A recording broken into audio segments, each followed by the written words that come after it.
పండి.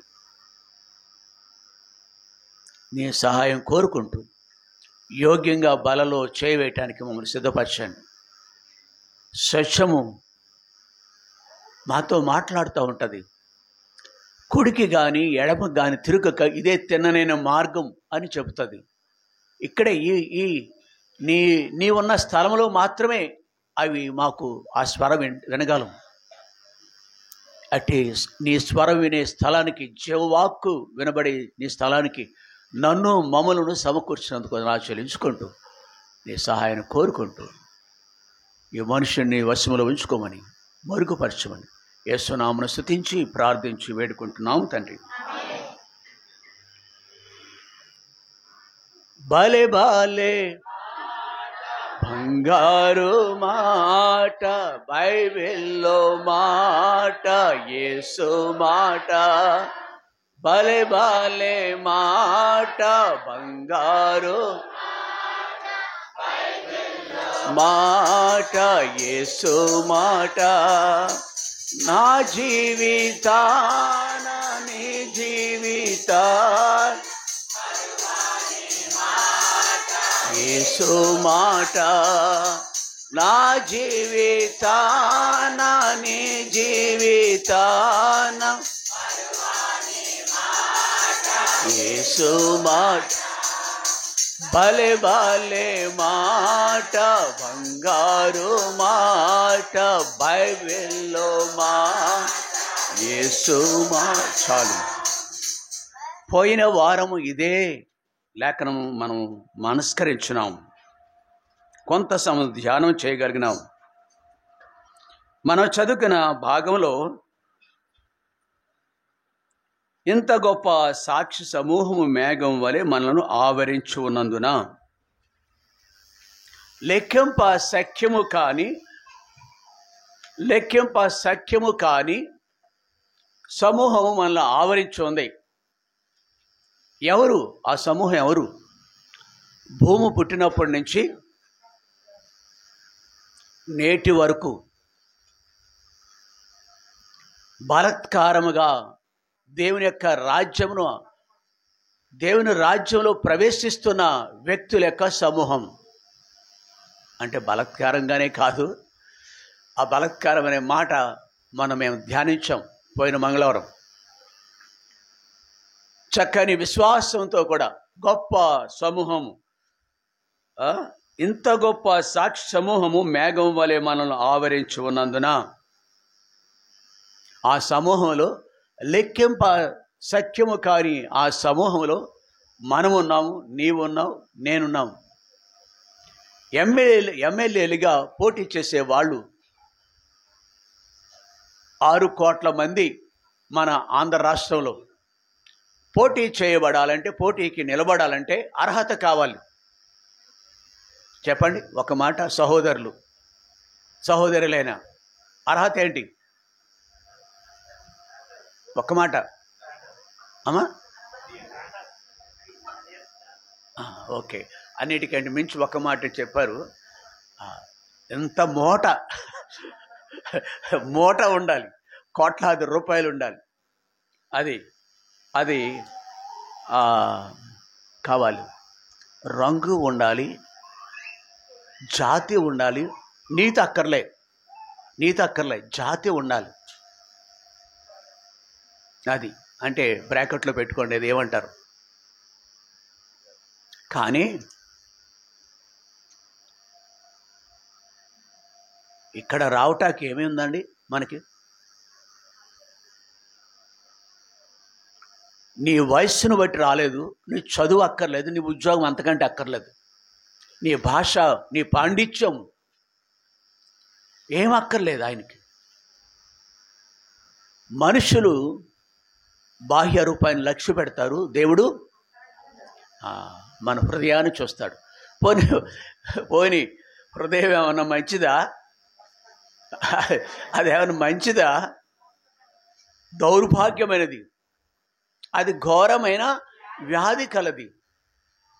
ఇలా ఎన్ని మాటలు ఉన్నాయో, ఎంత దౌర్భాగ్యమైన బ్రతుకో మనుషుడిది. పశువులకు కూడా ఉండదు, నమ్మండి మీరు. పశువులు కూడా ఇంతమైన ఇట్టి హృదయం కలిగి ఉండదు. ఏ పశువు కూడా ఈ హృదయం కలిగి ఉండదు.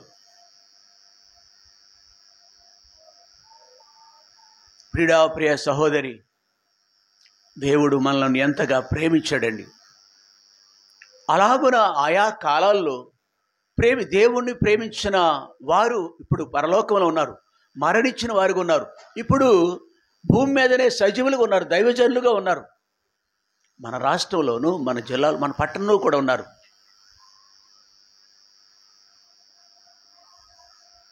ఇది ఇంత గొప్ప సాక్షి సమూహం. ప్రత్యేకంగా ఇక్కడ అపోస్తలుడైన పౌలు లేదా పరిశుద్ధాత్మ దేవుడు ఈ మాట రాయటానికి గతములో పరలోక రాజ్యానికి వెళ్ళిన వారిని గురించి రాశాడు.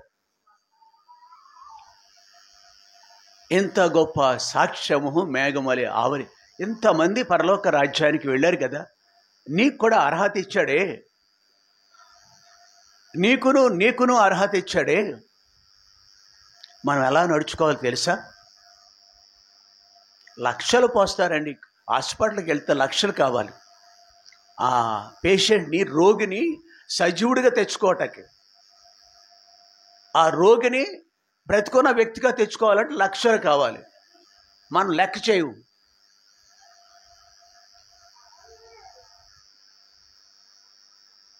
నీ రోగం పోవటానికి, పాప రోగం పోవటానికి ఏమైనా ఖర్చు ఉందా? ఏమైనా ఖర్చు ఉందా? నో. ప్రియ సహోదరి, దేవుడు ఎంత ప్రేమించాడండి. మన బ్రతుకు సరిపోద్దా? ఆయుష్కాలం చాలా ఆయన ప్రేమను వివరించటానికి. ఎంత ప్రేమించాడు, మనలను మందిరంలో ఉంచడానికి ఎంత ప్రేమించాడు తెలుసా? అసామస్యగా నువ్వు రాలేదు. ఆయన మూల్యం చెల్లించాడు. వారి ప్రాణ విమోచన, వారి క్రయధనము బహు గొప్పది, అది ఎన్నటికి తీరక అట్లు ఉండవలసిందే. ఎంత గొప్పదంటే, ఏ మనుషుడు మన ప్రాణం కొరకు, మన రక్షించే కొరకు యేసు ప్రభు చెల్లించిన క్రయం యొక్క విలువ చెప్పలేడు. నీకు ఎంత కోట్లు ఉన్నాయి, ఇక్కడ కొన్నవాళ్ళు కొంతమంది కోట్లు ఉన్నాయి. తొడుక్కునే కోట్లు కాదు, దరిద్రులు. తోడుకుండా కోట్లు కలిగి దరిద్రులుగా ఉన్నవాళ్ళు ఉన్నారు ఇక్కడ. క్షమించున్నాను. కోట్లు ఉన్నాయి కానీ వాళ్ళకి ఎలా ఉన్నారు? రక్షణ లేకపోతే దరిద్రుడు నువ్వు.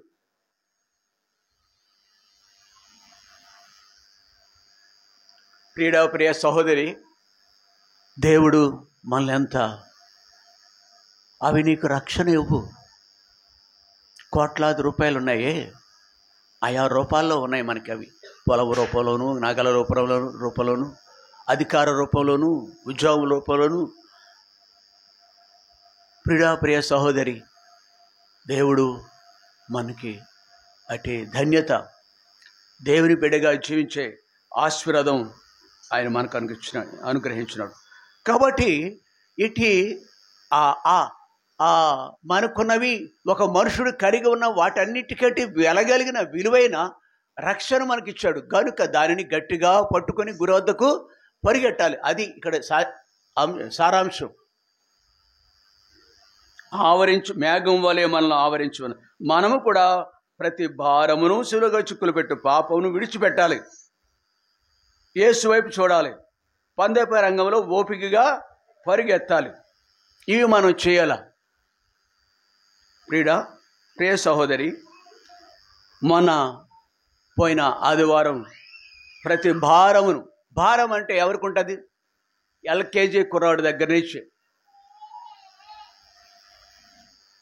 పీజీ చదువుకునే బిడ్డ వరకు, అంటే పోస్ట్ గ్రాడ్యుయేషన్ అంటాం, ఎంఏ వరకు, ఎంఎస్సి వరకు, ఎంటెక్ వరకు అందరికీ భారం ఉంటుంది.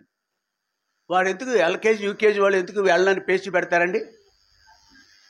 అమ్మా శాంతి, పేచి పెడతారా? పెట్టరా? పేచి పెడతారు. ఇష్టమా? పరిగెడతారా? నో.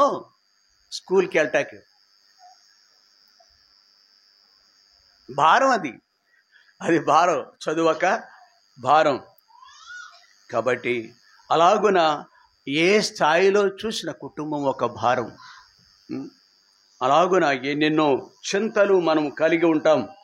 వాటన్నిటి నుండి దేవుడు ఆశ్చర్యకరమైన రీతిగా వాటి నుండి తప్పిస్తూ వాటి విషయంలో కావలసిన జ్ఞానం ఇచ్చి మనల్ని ముందుకి నడిపిస్తున్నాడు.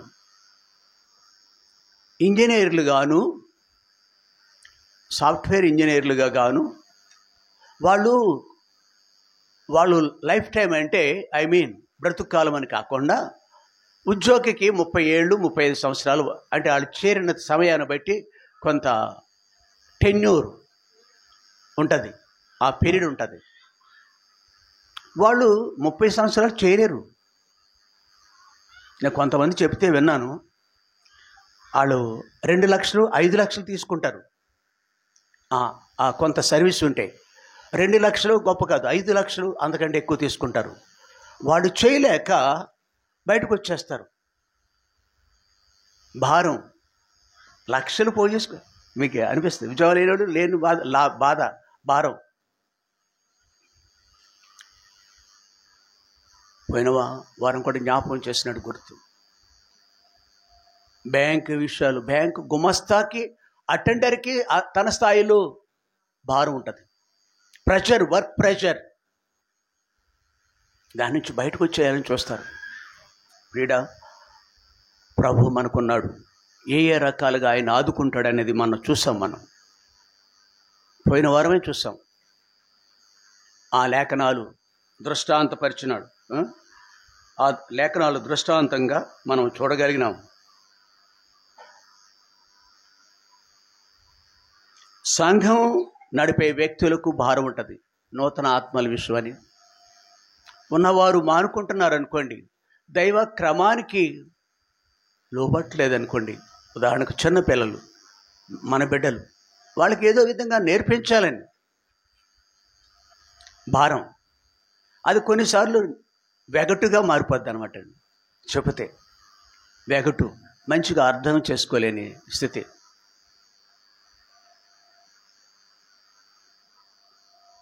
కాబట్టి ఒకసారి అపోస్తలుడైన పౌలుకి తిమోతి రాసిన 2వ పత్రికలో, తిమోతి రాసిన 2వ పత్రిక 4వ అధ్యాయం 14 నుంచి,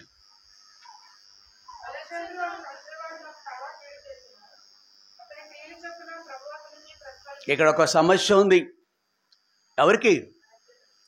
man of god, stalwart, Himalaya పర్వతాలంత ఎత్తైన ఆత్మీయ అంతస్తు కలిగిన దైవజనుడైన పౌలుకి,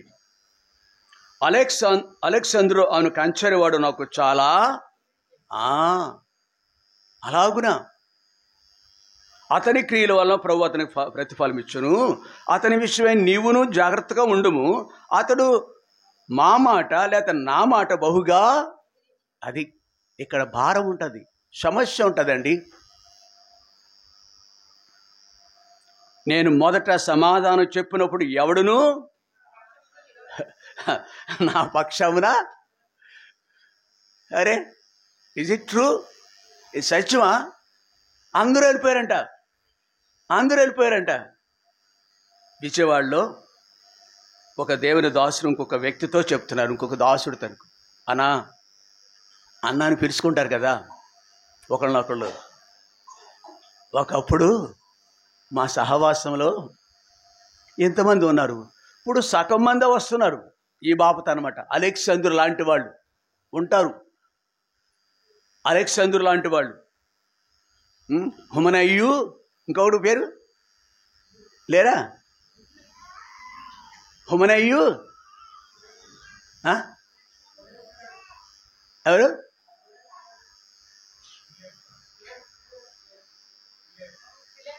ఫిలేతు, హుమనయ్యు. బహుశా మనం ఆ కాకు చెందిన వాళ్ళు కాదు ఇక్కడికి ఉన్నవాళ్ళు. ఇట్లాంటి భారము కింద ఉంటుంది. అయినను అంటే నేను ఎల్కేజీ అబ్బాయి గురించి చెప్పాను, ఉద్యోగం చేసుకునే వాడి గురించి చెప్తున్నాను. సాఫ్ట్వేర్ ఇంజనీర్లుగా పనిచేసేవాడు, వాళ్ళకి ఇచ్చిన పీరియడ్ అంతా పని చేయలేరు. 30 ఏళ్ళు 15 ఏళ్ళు పనిచేసి బయటకు వచ్చి ఫ్రీగా ఏదో ఒక వ్యాపారం సంపాదించేసుకుంటారు. 4-5 కోట్లు వాళ్ళు ఆ పీరియడ్లో. చాలే నా భార్యకి నాకు నా పిల్లలకి అనుకుంటాడు. ప్రెషర్ అనమాట, వర్క్ ప్రెషర్. ప్రియుడా, మనకెట్టి భారం ఉన్నా కానీ జీవితం నీకు మొయ్యలేని భారంగా ఉందా? నీ పిల్లలు, వివాహం కావాల్సిన పిల్లలు లేరా? భారం కాదా? గర్భఫలం లేనప్పుడు భారం కాదా? విసికి వేసారిపోయినాను. అరే, నేనంత నమ్మకంగా జీవిస్తున్నానే, అన్ని విషయాల్లో నమ్మకంగా ఉంటున్నానే నేను. నా పిల్లల విషయంలో ఎలా జరిగిందండి? నాకు పిల్లలు గర్భఫల విషయంలో ఎలా జరిగిందండి? విసిగిపోయి మాట్లాడిన తీరు ఇలాగంట. అబ్రహాము నోటంట కూడా వచ్చింది, ప్రభువా, ఎస్ అది, ప్రభువా నీవు నాకు ఎంత బాధతో మాట్లాడతారు తెలుసా? విసిగిపోయి మాట్లాడుతున్నాడు తెలుసా? ఇది భారం. అయినను మనకు ఒక మార్గం ఉందా లేదా? అందుకే 37వ అధ్యాయములో, ఎక్కడ? నీ కీర్తనల గ్రంథం 37వ అధ్యాయములో 5వ వచనంలో, నీ మార్గం ఆయనకు అప్పగించుము. అరే, 3 విషయాలు ఉన్నాయి అక్కడ ప్రియుడా. నీ మార్గము ఆయనకి. నా బైబిల్ ఆయన ఉందిలేండి, బైబిల్ అయ్యోకను. అమ్మా, whatever the burden or the risk, ఏదైనా కావచ్చు. గర్భాలు లేదా? నీ మార్గం, మీ కుటుంబంలో నీ మార్గంలో.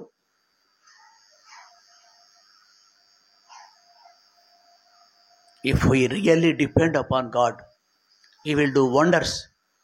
ప్రభువు గొప్ప కార్యాలు చేస్తాడు. నీ మార్గం ఆయనకి అప్పగించుకో. రెండవది, నీ పూర్ణ హృదయంతో ఆయన నమ్ముకో. 3, ఆయన నీ కార్యాన్ని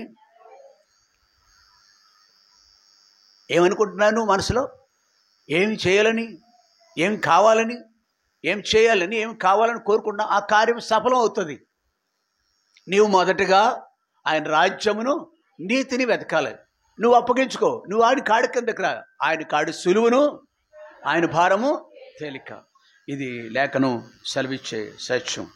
కాబట్టి ప్రియుడా, ప్రియ సహోదరి, మనం 2వ తలంపు దగ్గరికి వెళదాం. ఇది మొదటి తలంపు. నీ భారము పెళ్ళి కావట్లేదు, పెళ్ళిళ్ళు కావట్లేదు. భారమా కదా? పెదవి విరుస్తారు. కాబట్టి ప్రభు వైపు చూద్దాం. మనం ప్రభు మీద మన భారం వేద్దాం. 2వ మాట ఏంటంటే, మనం చదివిన లేఖనాల్లో సులువుగా చిక్కులు పెట్టు పాపం. దానికి ఒక మాట మనం నిరంతరం మాట్లాడుకునే దాంట్లో ఒక మాట ఏంటంటే అవిశ్వాసము. అవిశ్వాసం అనే పాపము. అవిశ్వాసము కూడా పాపమే. ప్రభునందు నమ్ముకోకపోవటం కూడా పాపమే. అవిశ్వాసం అనేది మనలో బయలుదేరుతుంది. అలాగున మనము దేవునికి దూరం అయిపోతాం. నిర్గమ సంఖ్యాకాండము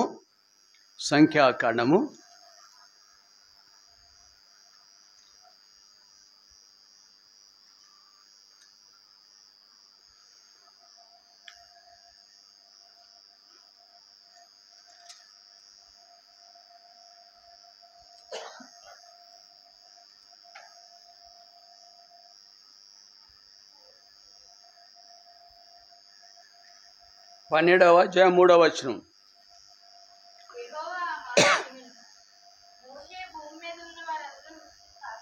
ఈయన ఎవరండి? ఎవరు? మోషే. ఈయనెవరు? భూమి మీద ఉన్న వాళ్ళందరిలో, ఇప్పుడు ఇక్కడ కూర్చున్న వాళ్ళందరిలో కల్లా అంతే. ఆ కాలమని ఈ కాలమని ఏ కాలమైనా అంతటి గొప్పవాడు ఎవరూ లేడు. సాత్వికం, హంబుల్. తిట్టారా వందనాలు అంటాడు, కొట్టారా వందనాలు అంటారు. బాధలో వాక్యం మనకు గుచ్చుకుందా, నా గురించే బాధ చేశాడు అండవు. దేవుని బిడ్డలకి దేవుని వాక్యం నీకు ఏది కావాలో దేవుడు ఇస్తాడు. ఎందుకు వస్తున్నావు ఇక్కడికి? నువ్వు దేవుని వాక్యం మాట్లాడకూడదా నీతోటి? ఎంత అజ్ఞానం అండి. ఆ వాక్యం నాది.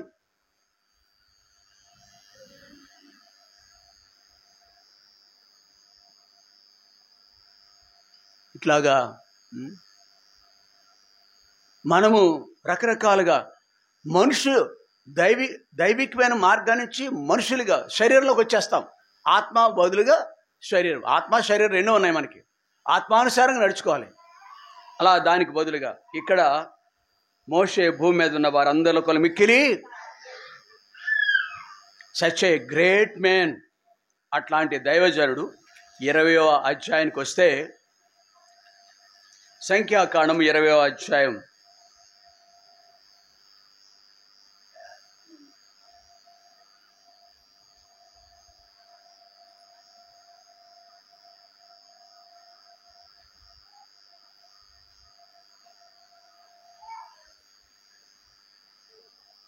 12వ వచనం. అప్పుడు యెహోవా మోషే అహరోనుతో, మీరు ఇశ్రాయేలీయుల కన్నుల ఎదుట నా పరిశుద్ధతను సన్మానించినట్లు నన్ను నమ్ముకొనకపోతిరి కనుక ఈ సమాజంలో నేను వారికి ఇచ్చిన దేశంలోనికి మీరు తోడుకొని పోరని చెప్పారు. మీరు పరలోక రాజ్యానికి అర్హులు కాదని దేవుడే చెప్పేస్తున్నారు. ఒకనాడు దేవుడు సాక్ష్యం ఇచ్చాడు. ఏ దేవుని దాసుని విషయంలో, ఏ రక్షింపబడిన దేవుని బిడ్డ గురించి దేవుడు సాక్ష్యం ఇచ్చాడు. ఇతడు భూమి మీద ఉన్నవారు అందరిలో ఒక మిక్కిలి నా ఇల్లంతలోనూ నమ్మకమైన వాడే. In what not in every aspect is so faithful. మంచి వ్యక్తి. Such a greatest man. అంతటి ఉన్నతుడైన ఈ దేవుని యొక్క దాసుడు, ప్రవక్త, దైవజనుడు తో దేవుడు ఏమంటున్నాడో తెలుసా? యెహోవా నా పరిశుద్ధతను సన్మానించినట్లు నన్ను నమ్ముకొనకపోతిరి గనుక ఈ సమాజమును నేను వారికి ఇచ్చిన దేశంలోనికి మీరు తోడుకొని. ఆ సమాజమైన వెళ్ళిందేమో, సమాజంలో చాలా వరకు వెళ్ళారు, కానీ మీరు మాత్రం ఆ స్థలానికి. ఒకనాడు అమ్మా ఇది మనకు అర్థం కావటానికి మళ్ళీ ఏదేను తోటకి వెళ్తున్నాను నేను. ఏదేను తోటలో ఎంతో ఆహ్లాదకరంగా, ఆనందంగా, బహుకాలంగా 20 ఏళ్ళు 50 ఏళ్ళ నుంచి ఉన్నారు వాళ్ళు, ఆ భార్యాభర్తలుగా ఎంతో ఆనందంగా ఉన్నారు. అమ్మరా ఇటు పెట్టే. అయితే ప్రియ సహోదరి, ఒకనొక రోజున యుక్తి కలిగిన ఒకడు ఇది నిజమా అన్నాడు. గుండెలో రాయి పడింది. ఇది నిజమా అన్నాడు. ఎంతో నిర్మలంగా ఉన్న ఆ కొలంలో నీరు నిర్మలంగా ఉంటుంది. ఏమాత్రము ఆ రాయి వేస్తే అలలు వస్తాయో అలాగా ఈ హవ్వ యొక్క బ్రతుకు అలా అయిపోయింది. ఇదేంటిది అనుకుంది హవ్వ.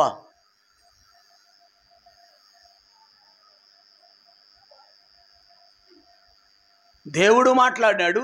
దేవుడు తర్వాత వీడు మాట్లాడినాడు. ఇక్కడ చూసారా, దేవునికి విధేయత చూపించడానికి బదులుగా ఇక్కడ నిద్రపోతున్నారు. ఎవరైనా నిద్రపోకండి, రాత్రి అంతా నిద్రలేదో మీకు. కాబట్టి ఒక క్షణము దేవుని మాటలు జ్ఞాపకం చేసుకోనకుండా అక్కడ దుష్టునికి లోబడిటారు. ఎంత కీడు, మానవ జాతి అంతటి కీడు జరిగింది. ఇక్కడ కూడా మనం చూస్తున్నాము. అట్టి దైవజనుడు అంటే ఎవరికైనా సాధ్యం. ఇది అమ్మా, ఎవరికైనా సాధ్యం. మనం అతీతులం కాదు సుమా. ఆత్మానుసారంగా నడుచుకుంటున్నా మనము అట్ ఎనీ టైం, ఎప్పుడైనా సరే మన శరీరంలోకి అత్తగారి దగ్గర, పెద్దల దగ్గర, సహోదరుల దగ్గర శరీరానుసారంగా మాట్లాడుతావు. నువ్వు యోగ్యురాలువే, యోగ్యుడివే. మాట యందు ఒకవేళ ఇలాగే విసిగిపోయాడు, దేవుడే ఒకసారి వీళ్ళని సంహరించేసి తీసేసి నీ నుండి వచ్చే సంతతిని నేను ఆశీర్వదిస్తానంటే, నో ప్రభా అలా వద్దు, ఏమనుకుంటారో అందరూ అన్నాడా ప్రభు. మోషే అన్నాడా లేదా? అన్నాడు. అలాంటి ఆయన ఇక్కడ ఓపిక నశించి దేవుడు చేయమన్న పని 8వ వచనం. అరే అక్కడ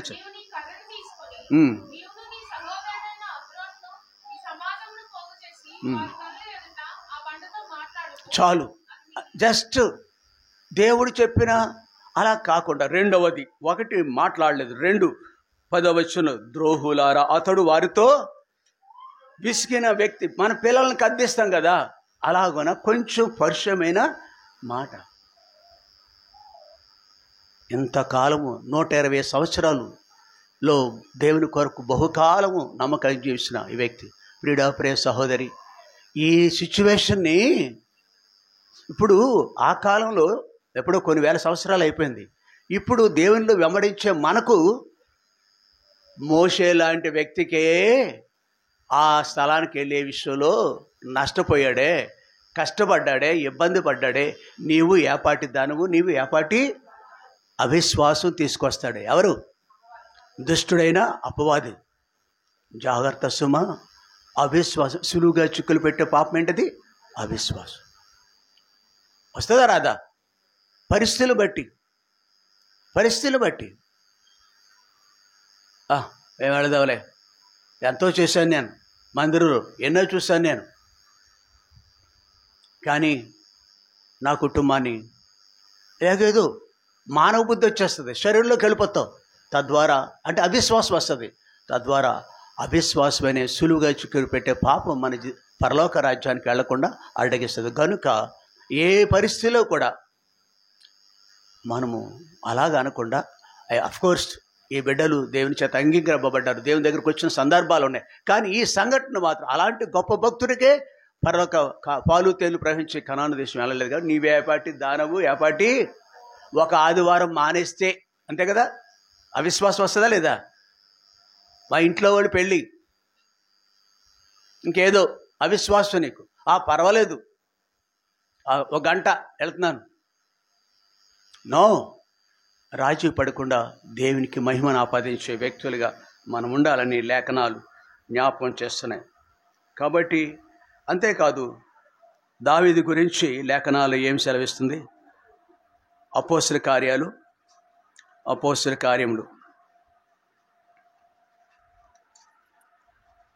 13వ అధ్యాయం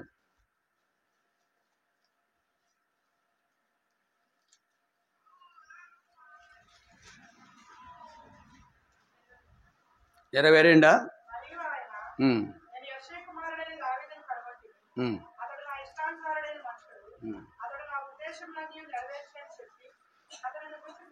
దావీదు గురించిన ఇవి సామాన్యమైనవి కాదండి. ఒకనాడు మోషే, ఇప్పుడు మరొక కాలంలో దావీదు.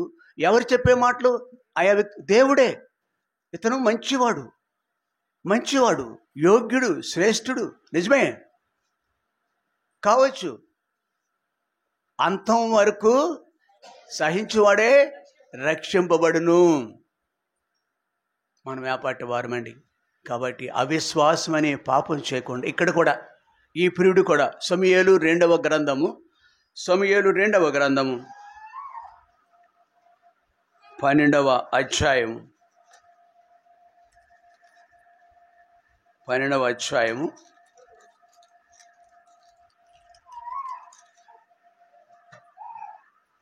8 కొంచెం చదువుకుందామా? 8 నుంచి.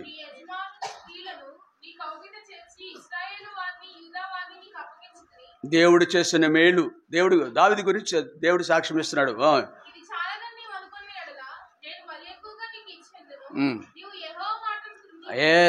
అది ఎన్ని మేలు చేశానే, యెహోవా మాటను తృణీకరించి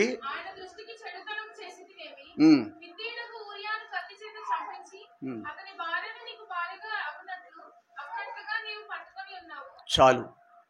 దావీదు శ్రేష్ఠుడే, గొప్పవాడే. అమ్మ పాపని కొంచెం బయట తీసుకెళ్ళాలే, లాస్ట్ రూమ్లోకి వెళ్ళిపో నువ్వు. అందుకే అక్కడ కూర్చుని దాను మాతో ఉండటం చాలా మంచిది, సంతోషం. ఇక్కడ ఉంటేనే ఎక్కువ బాగుంటుంది. కానీ ఏడ్చేటప్పుడు మాత్రం లాస్ట్ రూమ్కి వెళ్ళి ఆమె కుదురుబడేటట్టు చెయ్యి. సరే, ఇట్లా ఇప్పుడు దావీదుకు సంభవించిన అట్లాంటి శ్రేష్ఠుడైన దావీదు ఇప్పుడు ఇక్కడ దేవుని చేత నిందింపబడుతున్నాడు. మరి నీవు ఏపాటి వాడు దానవు, ఏపాటి వాడ. అవిశ్వాసం తీసుకొస్తాడు, సులువుగా చిక్కులు పెట్టే పాపం. నో, నీతిమంతుడు 7 మార్లు పడినను యెహోవా వాడిని లేవనెత్తును. ఒకవేళ జారుడు సంభవించవచ్చు, తప్పటడుగు వేయచ్చు, మాటను జారవచ్చు. అయిన అది ఆ వ్యక్తిని గురించి వీడి పని అదే. ఎవడాడు? సాతానుగాడి పని అదే నిత్యమును. నీకు తెలుసా యోబు గురించి మీకు తెలుసా అంటాడు. పితరులు చెప్పాడే లేదా? అలా పితరులు చెప్పటమే. ఈ దావీదు గురించి ఇంకో వ్యక్తి ఎవరు? మోషే గురించి మనతో చెప్తాడు. మీకు తెలుసా అసలు? అలాంటి భక్తులు ఒక వారం గురించి మేము బాధపడిపోతాను.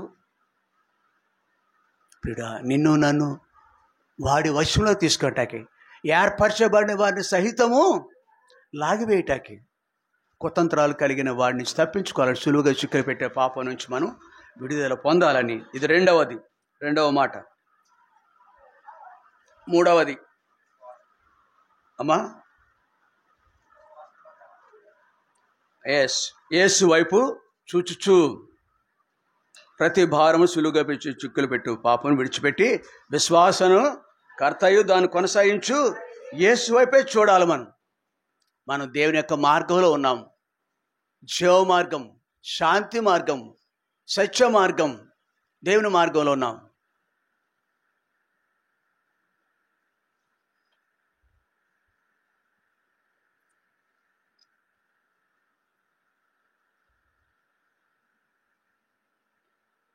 క్రీస్తేసు ప్రభు తన రక్తమిచ్చి కొన్నట్టి సంగమునా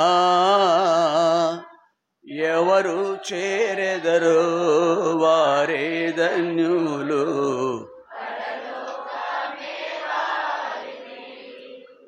ఎవరు చేరెదరు వారే ధన్యులు. క్రీస్తేసు ప్రభుని రాకాడ కొరకు ఎవరెదురు చూచేదారో. క్రీస్తే రాకాడ కొరకు ఎవరెదురు చూచేదారో. సాక్ష కాదు, నిత్యానందముతో సాక్ష్యమిచ్చెదరు సర్వలోకమునందు. నిత్యానందముతో సాక్ష్యమిచ్చెదరు. మన దృష్టి ఎక్కడ ఉండాలి అమ్మా? ఇక్కడ ఏమనుంది? నిత్యానందంతో కాదు, క్రీస్తు ప్రభు రాకడ కొరకు ఎదురు చూసే వ్యక్తులుగా ఉండాలి. రక్షింపబడ్డాము, లేవనెత్తబడ్డాము. దరిద్రులైన మనము క్రీస్తు అనే బండ మీద మన పాదాలు నిలిపినాడు, అడుగులు స్థిరపరిచినాడు. మన పోరాటంలో అనుదిన జీవితంలో ఎన్ని సంభవించినప్పటికీ ఒకనాడు మోషే, అటు తర్వాత దావీదు జీవితంలో ఇంకేవో ఎందరికో ఎన్నో గొప్ప సాక్షి సమూహం ఉంది. వాళ్ళ పేర్లు కూడా దీంట్లో ఉన్నాయి, లిస్టులో ఉన్నాయి. మోషే, ఇతను దావీదు కూడా. అయినను వాళ్ళు దేవుని మీద, యుగాంతంలో ఉన్న మనవును యేసు ప్రభు మీద మనసు పెట్టాలి. యేసు వైపే చూసే ఆ మార్గము మనకి నిత్య రాజ్యానికి తీసుకెళ్లేదిగా ఉంటుంది. దానివైపే చూసే వ్యక్తులుగా ఉండాలి. సమూయేలు మొదటి గ్రంథము 17వ అధ్యాయము. సమూయేలు మొదటి గ్రంథం 17వ అధ్యాయం 47వ వచనం.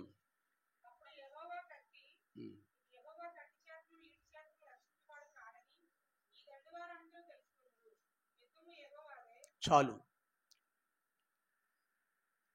ఇక్కడ ఒకానొక రోజున ఫిలిస్తీయులకి ఇశ్రాయేలీయులకి యుద్ధం జరుగుతుంది.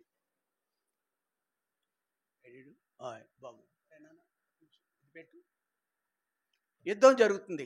కొంతకాలముగా యుద్ధ పోరాటంలో వాళ్ళంతా కూడా యుద్ధం కొరకు ఒక చోట కూడుకుంటున్నారు. ఇశ్రాయేల్ యొక్క దేశము చాలా బలహీనమైనది, ఫిలిస్తీయులు బలమైన వాడు. ఇశ్రాయేల్ దేశంలో ఉన్న సైన్యం అంతా కూడా యాలాలోయ అనే ప్రాంతానికి మధ్యలో ఉంది. యాలాలోయ అటు ఇటు కూడా గొప్ప సమూహం ఉంది, సైన్య సమూహం ఉంది. ఆ సమూహమును ఫిలిస్తీయుల శత్రు సమూహాన్ని, అనగా ఫిలిస్తీయుల యొక్క సైన్య సమూహాన్ని చూసినప్పుడు ఇశ్రాయేల్ సైన్యం పారిపోతుందంట. అవునా? 24వ వచనం అక్కడే అదే. ఎంత బుద్ధిహీనమండి, ఎంత అనుభవం ఉందో వీళ్ళకి. యుద్ధంలో ఎంత అనుభవం ఉందో, ఎంత వయసు ఉందో వీళ్ళకి, ఎంత మంచి ఆయుధాలు ఉన్నాయో వీళ్ళకి. అన్నింటికి మించి అన్నింటికి మించి మంచి ఆయుధం ఉంది వీళ్ళకి ఇశ్రాయేలు దగ్గర. ఏంటది? జీవము గల దేవుడు ఉన్నాడు. 36వ వచనం, 36. మీ దాసుడైన నేను ఆ సింహమును ఎలుగుబంటిని చంపితిని. జీవముగల దేవుని సైన్యమును ఎవరండి? మన దేవుడు ఎవరు? మన దేవుడు కాకుండా దేవుళ్ళు కొన్ని వందల వేల కోట్లు ఉండవచ్చు కనుక మీరు వెళ్ళొద్దు. కానీ కీర్తనల గ్రంథము 115వ అధ్యాయంలో వెళ్ళొద్దు ప్లీజ్. 115వ అధ్యాయంలో 6-7 వచనాల నుంచి కొన్ని వచనాల పాటు దేవుళ్ళు ఎలాగుంటారో ఈ లోకంలో అనేది వివరణ ఉంది. కానీ నా దేవుడు ఇశ్రాయేలు దేవుడు జీవము కలిగిన దేవుడు. 26వ వచనం, జీవము గల దేవుని యొక్క సైన్యమును, we are the army of living God. ఈ బుద్ధు ఏ కోశానా లేక బుద్ధిహీనంగా ఏం చేశారు? మాట్లాడు. ఏం చేశారు? ఏం చేస్తున్నారు? వాళ్ళ వైపు చూస్తున్నారు. పారిపోయారనుకో, ఆన్సర్ టు ద క్వశ్చన్ అంటే రైట్ వర్డ్ చెప్పాలి. ఇప్పుడు నువ్వు వెళ్ళుకున్నావా? మెళుకు వచ్చింది ఆవిడికి. అదేం నాకు కనపట్టలేదు అన్నమాట. Instead off to look the army, మనం పోరాడున్నది శరీరంతో కాదు. అట్లాంటి మనకుంది. అది ఆ రోజున ఫిలిష్తీయుల యొక్క సైన్యముతో ఉంది. అమ్మా, నీకే పోరాటం ఉంది? నీ భర్త, నీ భార్య, నీ పిల్లల, ఇరుగు పొరుగు వాళ్ళ, ఆర్థికమైన ఇబ్బందా, ఏదో రకమైన పోరాటాలు ఉంటాయి. పై అధికారులతో పోరాటం ఉంటుంది. హౌఎవర్ వీటన్నిటిలోనూ మనం ఏం చేయాల? విశ్వాసనకర్తయు దాన్ని కొనసాగించు. బుద్ధిహీనంగా సైన్యమే పారిపోతుంటే ఒకనొక రోజున ఈ యొక్క వ్యక్తి 42వ వచనం, చుట్టూ పార చూసి దావీదును కనుగొని అతడు బాలుడై ఎరటివాడై రూపశైన్యుటి చూచి అతనిని is just nothing but kid. Goliath ముందు అతను బాలుడు, చిన్నవాడు. కానీ అతడు ఆ దావీదు, అన్నల కొరకు భోజనం పెట్టుకొచ్చిన దావీదు అనే బాలుడు కేవలం జీవం గల నా దేవుడు ఎవరో అనేది ఆయనకు తెలుసు. నీకు తెలుసా దేవుడు ఎవరో? తెలిస్తే ఇప్పటికే రక్షింపబడేవాడు, ఇప్పటికీ ఆయన కాడి కిందకు వచ్చేసేవాడు. నీకు తెలుసా ఆయన దేవుడు ఎవరు? దావీదుకు తెలుసు, దానియేలుకు తెలుసు, అబ్రహాముకు తెలుసు. అందుకే వాళ్ళు అప్పగించుకున్నారు. అయ్యా, దేనికో ఇంకా ఏం కావాలి నీకు? ఇంకేం కోరికలు ఉన్నాయి నీకు? ఆయన్ని తిరస్కరించడానికి. వృద్ధుడికి కూడా, అమ్మా, వృద్ధాప్యులను వ్యక్తులు కూడా ధరించుకోవాలి, తినాలి, త్రాగాలి, ఇది అది చేయాలని ఉంటుంది. ఓ ప్రియుడా, కీడుకు అప్పగించుకుంటున్నాను నువ్వు నీ జీవితాన్ని. కీడుకు అప్పగించుకోకు. ఆయన ఎవరో నీకు ఎరుగువా? దావీదు అనుభవం ఏంటో తెలుసా? నా రక్షకుడు, నా దేవుడు సజీవుడు, నా దేవుడు సజీవుడు, ఆయన క్షేమం కలిగిన వాడు. యోబు అంటాడు, ఏమంటాడండి? అరే మాట ఎంతసేపు మాట్లాడతారండి? నా మాట రాగానే నా దేవుడు సజీవుడు అన్నాడే లేదా? ఏ లివింగ్ గాడ్,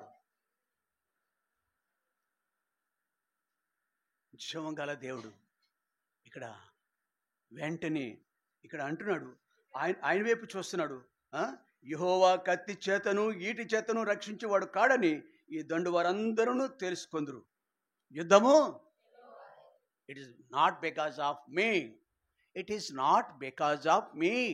నా వల్ల కాదు, నా వల్ల కాదు. ఓ అమ్మా, నీ వల్ల ఏమి నీకు నువ్వు చింతించుడు ద్వారా నీ ఎత్తు మూరెడెక్కువ కాదు. పిల్లల గురించి అంతా ఉంటుందండి.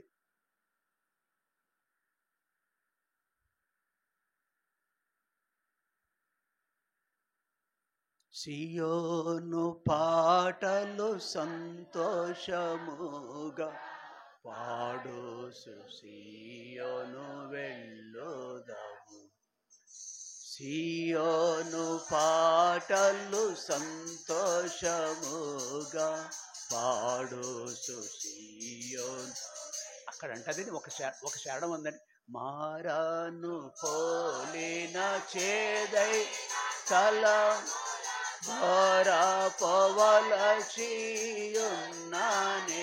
చాలు. ఇంకా పాడితేనే మాధుర్యంగా ఉంటుంది. అడ్డగిస్తున్నాను, అన్యాది భావించొద్దు, ఆపుతున్నందుకు. చేదైన అనుభవాలు ఎన్నున్నా. అమృతరాజు అని అమ్మ దేవుని కొరకు జీవించిన గొప్ప వ్యక్తులలో అమృతరాజు ఒక వ్యక్తి. బహుశా 30-35 సంవత్సరాలు బెంగళూరులో సేవ చేసేవారు అన్న భక్సింగ్ గారితో కలిసి. ఎముకలకు క్యాన్సర్ వచ్చింది.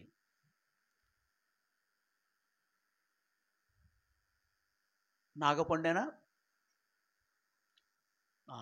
క్యాన్సర్ వచ్చిందంటే ఒక సహోదరి చెప్పింది. నాగపండే అనే వ్యక్తి క్యాన్సర్ వచ్చింది, ప్రార్థన చేయమని. అతను కూడా నాకు గుర్తుంది. ఆయన దేవుని సేవకుడు.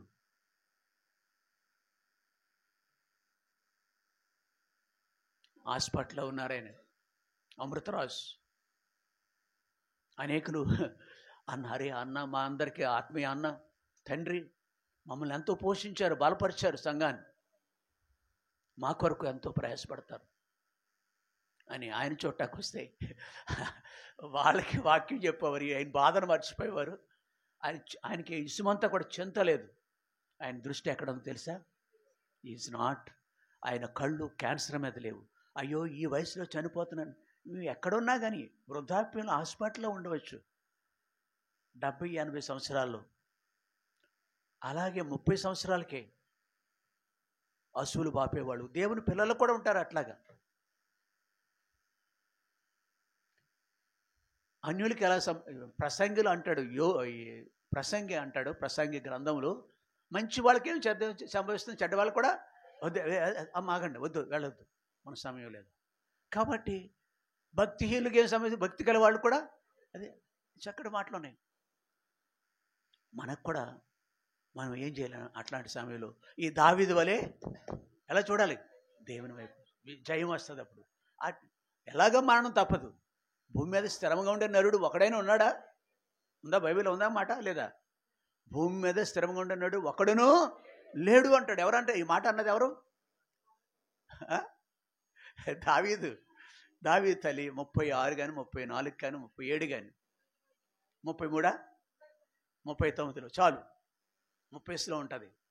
అమ్మా ఈ లోకం ఒక మనిషి లోకస్తుడే అన్నాడు. పుట్టుట అరే గిట్టుట, పుట్టుట గిట్టుట కొరకే పుట్టినాడు ఎవరైనా. అరే అటువంటి అప్పుడు దేవుని బిడ్డలుగా మనం కొంతకాలం దేవుని సేవ చేస్తాం, దేవుని కొరకు జీవించాం, మన దేవుడు అనుమతించాడు. యోబులాగా యోబు ఉన్నాడు అనుకోండి. అమృతాజీ అనే వ్యక్తి చనిపోతూ కూడా ప్రజలందరి కొరకు ప్రార్థన చెట్టు ధైర్యం, వాళ్ళకి ధైర్యం చెప్పడం, బలహీనైన ఈయన వాళ్ళకి ధైర్యం చెప్పడం, ప్రభులో ఆనందించడం, ఆనందించడం, మరలా ప్రభునందు ఆనందించాలి ఇన్ ఆల్ టైమ్స్. రామలక్ష్మి నువ్వేనా? ఏం పేరు? శారా వాళ్ళక్క.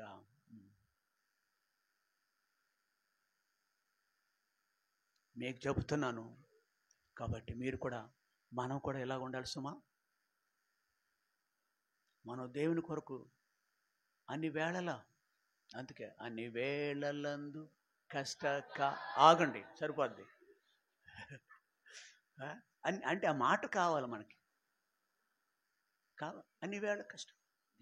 యోబు వలె మనం ఊహించుకుందాం.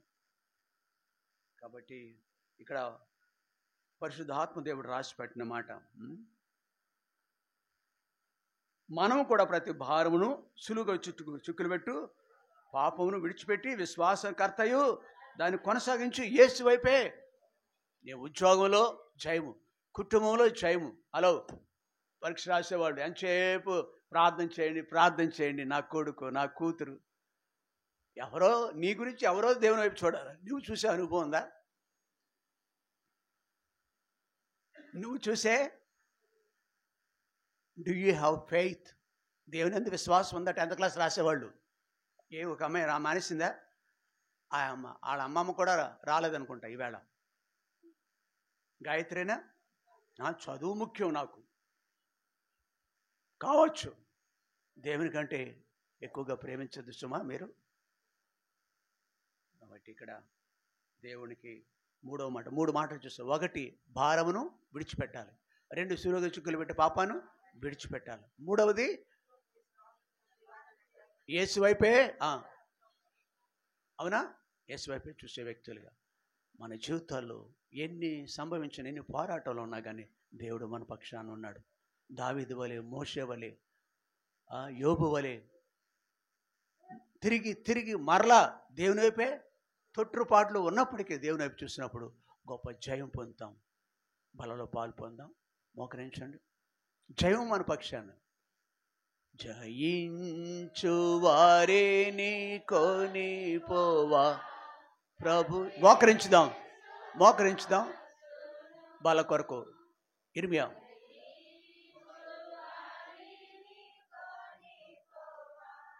ప్రభు యేసు వాచును స్వతంత్రించుకొనేదారుగా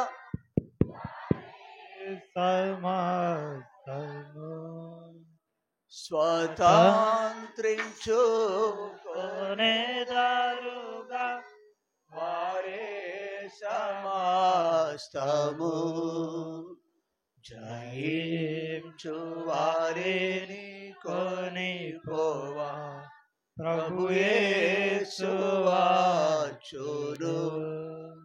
ఓకే, చాలండి. కళ్ళు మూసుకోవాలి అందరూ. బల్ల దగ్గరికి వెళ్ళేటప్పుడు అందరూ కూడా చిన్న